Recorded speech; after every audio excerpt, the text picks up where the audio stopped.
Namaste. I'm Dr. Robert, and today on 5-ish Minutes with Dr. Robert, my subject is medicinal herbs from the Ayurvedic point of view. It is said about medicinal herbs that bahu gunam, bahu kalpam, sampannam, yogyam, aushadam.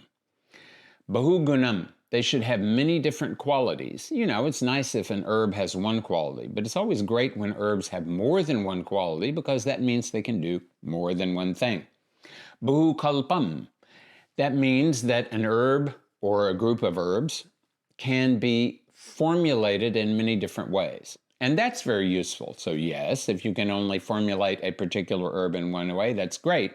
But if you can formulate it in many different ways, that's even greater. Sampannam. Sampannam means that if you're going to prepare a medicinal preparation, whichever one it is, it needs to be prepared expertly. It needs to be prepared as well as possible. And yogyam, any kind of medicinal herb that you're going to employ should be appropriate for whatever condition you're employing it. So this is the ideal medicine. And of course, this applies also to minerals and whatever kind of other medicinal substances one might use, but herbs are very commonly employed in Ayurveda. And the other day, I was asking myself, suppose I was marooned someplace. You know, it was back in my day, it was always on a desert island, though how many desert islands remain? Probably not that many that people don't know about. Anyway, if I was marooned somewhere and nobody else could locate me and I only could have one thing, I decided no, I wouldn't have only one thing because then I would not have everything that I needed for any possible situation. I decided I would need two things, and those two things would be ginger on the one hand and triphala on the other hand. Now, I admit that triphala is made out of 3 different herbs, but the fact is it is very commonly employed. Those 3 are very commonly employed together. So I'm counting them as one thing. And the reason I'm bringing these 2 things together is that they possess qualities that are sufficiently synergistic that you can, and they are very much bahu gunam. They have ginger, for example, I was taught that it is the Vishva Bheshaja. It is the universal medicine. But it's not totally the universal medicine because if you have somebody who is acutely pitta aggravated, sometimes ginger can be pitta aggravating, especially if it's dry ginger and not powdered ginger.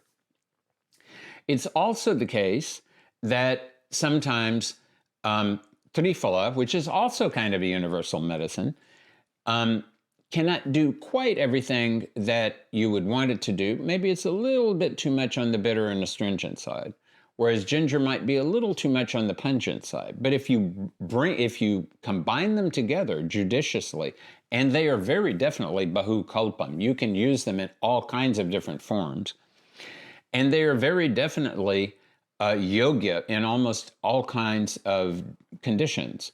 If you combine them in appropriate forms and in appropriate proportions, there are very few things that cannot be treated with ginger and triphala. Now, of course, ideally, you would have other things, other very specific things to employ along with them.